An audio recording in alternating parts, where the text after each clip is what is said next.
Di antara nikmat yang sering kita nggak sadari itu adalah nikmat Allah menyelamatkan kita dari banyak kerugian.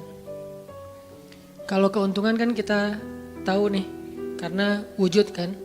Tapi kalau kerugian, kita seringnya nggak tahu karena tidak berwujud. Kalau berwujud, rugi. Kalau dihindarkan dari kerugian, pasti nggak akan ada wujudnya. Misalnya dihindarkan dari jatuh, berarti kan nggak ada lecetnya ya. Kalau lecet berarti jatuh. Kalau nggak lecet berarti nggak jadi jatuh. Nah ini berarti kan tidak berwujud. Karena nggak berwujud, seringnya kita nggak sadar kalau itu nikmat dari Allah. Tapi kita harus belajar yakin itu sering terjadi dalam hidup kita. Baik itu lecet fisik ataupun lecet hati. Berat. Karena kalau udah kerasa di hati kita kan berarti ada masalah nih. Kadang-kadang Allah menyelamatkan kita dari kekecewaan, dari marah, dari sakit hatinya. Itu kan tidak ada wujudnya karena kita diselamatkan.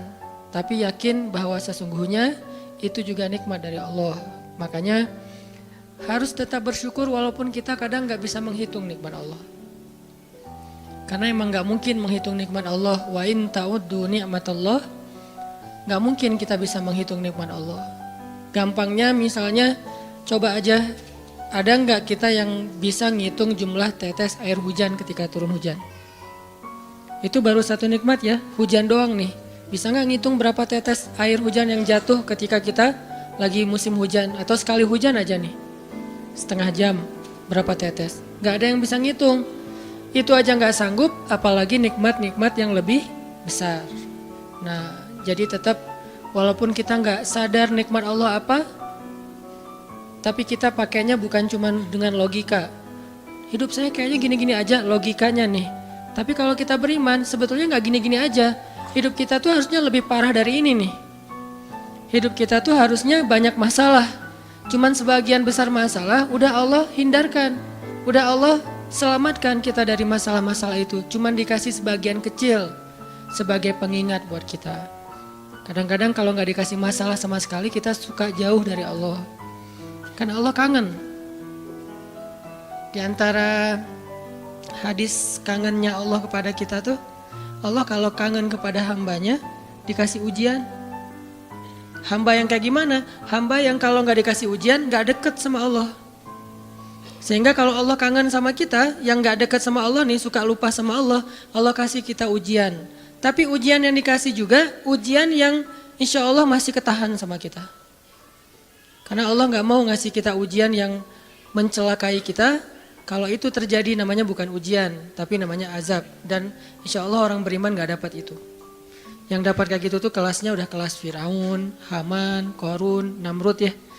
Abu Jahal, Abu Lahab itu kayak gitu tuh. Tapi kalau kelas orang muslim yang udah beriman cuman gak soleh-soleh amat, insya Allah yang dikasih bukan azab, yang dikasih adalah ujian. Kenapa? Allah kangen dengerin curhat kita di sepertiga malam. Allah kangen ngeliatin kita menangis dan manja kepada Allah. Allah kangen kita bangun tengah malam atau sepertiga malam berdoa kepada Allah. Allah kangen kita berdiri dan sujud dengan waktu yang lama. Kadang-kadang sujudnya setengah jam, saking lagi berserah diri kepada Allah. Allah kangen, makanya dikasih ujian dikit. Tapi ujian yang dikasih ke kita tuh sedikit dibandingkan yang Allah hindarkan dari kita. Tapi mana buktinya dihindarkan? Kalau ada buktinya namanya nggak dihindarkan. Kalau sudah wujud namanya kena. Kalau nggak kena pasti nggak ada wujudnya. Terus gimana kita tahu? Kita mungkin nggak tahu, tapi kita bisa meyakininya, iman. Makanya yang dipakai bukan hanya logika, tapi juga iman. Karena Allah Subhanahu wa taala menyelamatkan kita siang dan malam. Kulla yaumin huwa fi sya'n. Itu ayatnya. Kulla yaumin huwa fi sya'n. Setiap hari Allah sibuk menyelamatkan kita. Salah satu tafsir dari kalimat fi sya'nin adalah Allah sibuk menyelamatkan kita. Setiap hari kulla yaum. Sibuk menyelamatkan fulan-fulan, sebanyak jumlah manusia, sebanyak itulah yang Allah selamatkan. Bukan cuma mukmin, bahkan orang kafir juga kadang Allah selamatkan. Cuman di dunia, kalau di akhirat beda lagi ceritanya. Kalau di dunia, rahmat Allah semuanya dikasih. Baik kepada mukmin ataupun kepada yang tidak mukmin. Dikasih rahmat Allah di dunia, tapi di akhirat hanya berlaku bagi orang-orang yang beriman. Kenapa orang yang tidak beriman kok dikasih rahmat Allah di dunia? Karena di sisi Allah dunia itu kecil, gak terlalu berharga, makanya dikasih semuanya. Akhirat itu berharga, makanya dikasih buat yang Allah sayangi, yang Allah pilih doang, yaitu orang yang beriman. Jadi jangan sampai kita berpikir Allah tuh kayaknya gak fair, kok orang gak beriman dikasih rahmat di dunia? Karena dunia itu gak terlalu berharga di sisi Allah. Seandainya dunia itu ada harganya walaupun sebelah sayap nyamuk, gitu kan hadisnya, gak akan Allah kasih itu dunia kecuali kepada orang beriman. Tapi berhubung lebih ringan daripada sebelah sayap nyamuk, dikasih kepada semuanya. Ibaratnya kalau kita ngasih kayak ngasih lagi jalan gitu ya, naik angkot misalnya, naik angkot terus sama istri nih naik angkot berdua, terus pas turun angkot harga angkotnya tuh misalnya 3.000, udahlah kasih aja 5.000.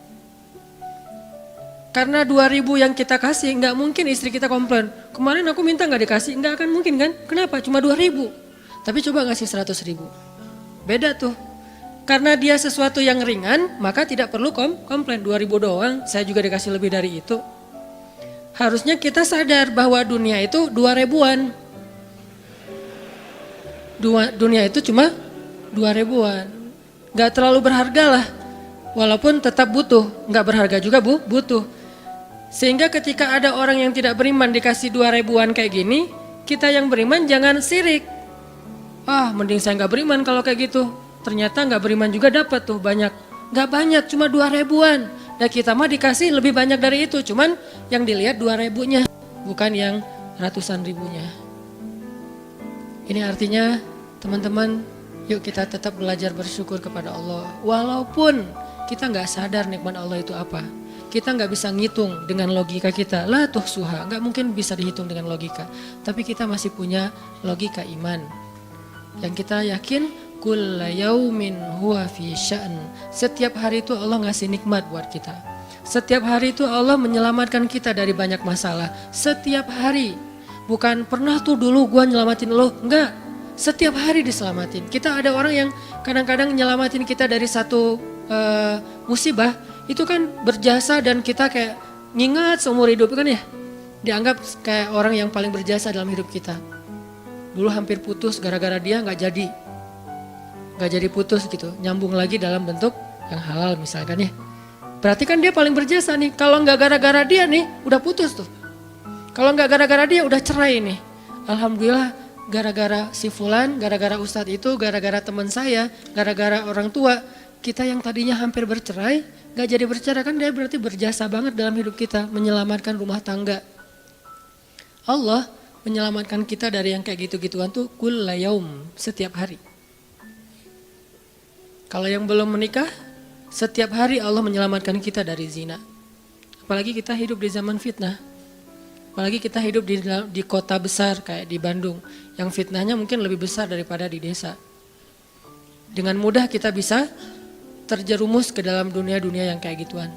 Mudah banget. Tapi setiap hari diselamatin, besok diselamatin lagi, lusa diselamatin. Walaupun seringkali Allah pengen nyelamatin kita, kitanya aja yang kekeh gak mau diselamatin. Udah jatuh, Allah selamatkan dari apa? Dari makin terpuruk. Kadang-kadang kan jatuh ketiban tangga nih.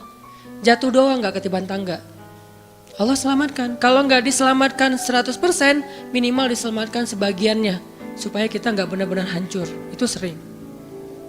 Yang pernah merasakan masa-masa kelam di masa lalunya, harusnya kan ketika kita dulu kayak gitu kita mungkin udah mati kali ya. Yang sering tawuran misalnya, yang sering tarung di jalan, alasannya alasan sepele gitu. Kayak kemarin saya pas ke Jakarta ada acara di daerah Bintaro tuh, lagi jalan, ada tawuran pelajar, pada bawa golok, bawa samurai, bawa celurit segala macam. Kita agak-agak kaget karena kita platnya plat D gitu kan. Agak bahaya nih di Jakarta soalnya. Langsung kita gimana nih plat D, masa mau ditutup pakai tangan, gak mungkin kan ya mobil. Akhirnya la haula aja. Coba bayangin, mungkin sebagian kita pernah ngalamin masa kayak gitu dan mungkin lebih parah. Yang kayak gitu-gitu mah udah jadi kayak sarapan lah. Kalau nggak makan siang. Kayak gitu-gitu. Udah sering. Kenapa masih bisa selamat dan sekarang bisa duduk di masjid? Kalau bukan karena Allah menyelamatkan kita. Jadi kalau ada yang cerita ke saya tuh tentang pengalaman masa lalunya yang luar biasa kelam, saya tuh selalu bukan takjub ke dianya, takjub ke Allahnya. Bukan takjub karena dia bisa berhijrah, takjub karena Allah masih menyelamatkan dia dan menghijrahkan dia. Sehingga ketika dengar cerita kayak gitu, yang kita ucapkan adalah Masya Allah, Alhamdulillah. Bukan, wah hebat lo ya, dulu pernah bunuh orang, pernah ini, pernah semua dosa pernah gue lakuin dah. Itu gak perlu bangga, karena kalau dia gak diselamatin Allah, dulu udah celaka dengan dosa-dosa itu. Tapi karena Allah selamatkan, akhirnya dia diberi kesempatan. Bikin dosa dibiarin sama Allah. Bikin dosa dibiarin, bukan dibiarin berbuat dosa, dibiarin supaya dia kembali kepada Allah, dikasih kesempatan. Dan itu gak sehari, bertahun-tahun kan kita kayak gitu. Masih aja Allah biarin, masih Allah kasih kesempatan. Ini artinya teman-teman, benar kulla yaumin huwa fi sya'an. Setiap hari itu Allah selalu jagain kita. Setiap hari itu Allah selalu nyelamatin kita dari banyak masalah. Kalau yang udah nikah, mungkin di hari-hari pertama atau tahun-tahun pertama nih pengalaman pernikahan ya. Ya nggak apa-apa deh. Sedikit lah ya, saya emang nggak terlalu berpengalaman. Ada yang lebih berpengalaman dari saya lah ya, ada sedikit pengalaman. Biasanya orang yang baru nikah ujiannya itu 3 tahun pertama. Kalau dia bisa ngelewatin masa 3 tahun pertama, insya Allah agak lebih mudah ke depannya. 3 tahun pertama ini paling berat. Apalagi kalau dia nikahnya alhamdulillah gak pacaran. Kalau pacaran kan ujiannya udah sebelum nikah udah banyak ujian ya. Pas udah nikah ya udah selesai. Bukan udah selesai ujiannya, udah gak ada yang perlu udah hambar aja. Udah plain ya. Emang pernah gitu Ustaz? Enggak sih. Untung ya, untung. Alhamdulillah gak pakai pacaran. Soalnya yang pacaran diputusin melulu. Jadi yang udah pacaran lama, pas udah nikah, kita mau ngapain lagi ya? Kayaknya udah semua ya. Oh iya, udah semua. Bulan madu dari dulu juga udah sering. Kan udah agak-agak plain gitu kan. Tapi kalau yang belum nikah, belum pacaran, nikah nih. Jadi kayak benar-benar baru pacaran, cuman ada konsekuensi lain yang mungkin ini jadi kayak semacam ujian lah biar sabar. Masa-masa adaptasi, masa-masa saling mulai mengerti, oh ternyata kamu tuh kayak gini dan segala macam. Apalagi kalau baru nikah langsung LDRan kan berat banget tuh. Nikah LDRan, pacaran LDRan aja berat. Bener gak sih? Nggak ngaku Pacaran LDRan aja berat, apalagi nikah LDRan. Kenapa? Pacaran itu kan masih banyak pantangan. Nikah kan udah masih banyak ibadahnya. Tapi nggak boleh ibadah, coba gimana? Nggak sengsara tuh, merana kan? Harusnya boleh tapi nggak boleh. Yang tadinya nggak boleh aja sengsara, apalagi udah boleh. Nah ini artinya setiap hari dalam tahun-tahun pertama pernikahan kita bisa aja mengatakan, udah deh, saya talak kamu. Apalagi laki-laki. Kalau nggak sabar dikit keluar kata-kata talak. Kalau udah keluar nggak bisa ditarik lagi tuh. Karena kalimat itu walaupun guyon tetap kena kan. Guyon aja kena apalagi serius. Enggak usah, saya waktu itu lagi dikuasai amarah. Emang ada yang cerai dalam keadaan nyaman? Kita talak yuk gitu. Nggak ada kan. Yang namanya cerai pasti marah tuh. Jadi nggak ada istilah gara-gara marah terus talaknya nggak berlaku, nggak. Maksud marah yang nggak berlaku talak itu kalau sampai hilang akal. Tapi rata-rata kita masih berakal sih walaupun marah juga. Karena ada orang yang marah tuh kemudian dia jadi kayak orang yang gila gitu gara-gara marahnya itu hilang akal. Tapi kalau masih berakal, masih mukallaf, masih bisa berpikir, ya namanya cerai nggak ada yang nggak marah. Yang namanya cerai pasti marah. Say, apa? Aku talak kamu. Gak ada, udah talak manggilnya say. Udah gitu pakai emoticon yang love gitu. Tapi talak kan agak-agak klise ya. Gak ada, pasti emoticonnya tuh berderai-derai atau hatinya terbelah kan gitu kan ya. Lagi rame soalnya tuh yang kayak gitu-gitu. Cie. Ini artinya bahwa yang namanya talak gak ada nyamannya. Pasti lagi marah dan tetap berlaku teman-teman. Kalau nggak Allah membimbing lisan kita, mungkin hari kedua udah talak tuh. Kalau Allah nggak membimbing hati kita, mungkin bulan pertama udah talak. Berarti kulla yaumin huwa fi sya'an. Sebetulnya kalau dengan logika iman, harusnya kita yakin Setiap hari itu Allah pasti nyelamatin kita setiap hari. Cuman karena udah diselamatin jadi nggak ketahuan. Kalau nggak diselamatin ketahuan. Tadi mau jatuh di jalan nih, naik motor nih, mau keserempet harusnya jatuh, tapi nggak jadi keserempet. Atau keserempet dikit nggak jatuh, kan kita suka lupa kalau kayak gitu kan ya. Kalau udah jatuh baru ingat. Kan saya tadi udah baca bismillah, kenapa masih jatuh, gitu kan. Tapi kalau nggak jatuh, kita lupa bahwa ternyata perjalanan kita itu dilindungi oleh Allah sehingga kalau udah sampai bilang Alhamdulillah. Jadi banyak yang kita nggak bisa ngitung karena memang tidak terjadi. Kenapa nggak terjadi? Allah yang menyelamatkan kita. Kulla yaumin huwa fi sya'an. Sehingga tetap walaupun mungkin kita nggak ngerasain, bilang aja Alhamdulillah, Alhamdulillah setiap hari aja gitu. Karena nggak ada ruginya juga kita ngomongin Alhamdulillah. Satu-satunya kata atau nama yang nggak rugi disebut cuma nama Allah. Dan satu-satunya nama yang rugi kalau disebut nama mantan. Itu nggak enak banget nyebutnya. Kadang-kadang lagi ngobrol sama temen atau lagi kenalan di dalam kampus nih ya. Atau kelas anak baru ceritanya. Kan kenalan nih. Dipanggil nama sama guru satu-satu. Pas ada satu nama misalnya namanya siapa gitu kan ya. Kita sendiri yang pas nama itu disebut langsung meriang. Lah kamu kenapa? Itu nama mantan saya bu. Kan suka gitu ya. Sampai ada nama jalan bisa buat dia kegeeran sendiri. Saya pernah di Masjidil Haram ada salah satu nama gate. Nama gate tuh, bukan gate Masjidil Haram ya. Kalau gate Masjidil Haram semuanya nama cowok. Kan gak mungkin saya punya mantan cowok kan. Salah satu gate di hotel lah. Itu namanya tuh nama, pokoknya gak usah disebut, ketahuan ntar. Di stalking lagi ya. Ada salah satu gate di hotel besar kayak Zam-Zam Tower gitu. Gate-nya tuh namanya nama seseorang. Pas ngeliat tuh, hah, gitu doang. Coba bayangin, nama aja bisa bikin kita calangap. Nama, coba. Jadi satu-satunya nama yang kalau disebut itu bikin kita nggak nyaman, itu nama muatan. Dan satu-satunya nama yang kalau disebut bikin kita dapat kebaikan, cuma nama Allah Subhanahu Wa Taala. Setelah itu baru nama Muhammad SAW. Makanya nggak ada ruginya lah bilang Bismillah, Innalillah, Astagfirullah, Masya Allah, Subhanallah dan segala macam yang ada kata Allahnya. Sehingga Nabi bilang segala sesuatu yang di dalamnya ada nama Allah maka diberkahi. Dan segala sesuatu yang di dalamnya tidak ada nama Allah maka tercabutlah kebaikannya.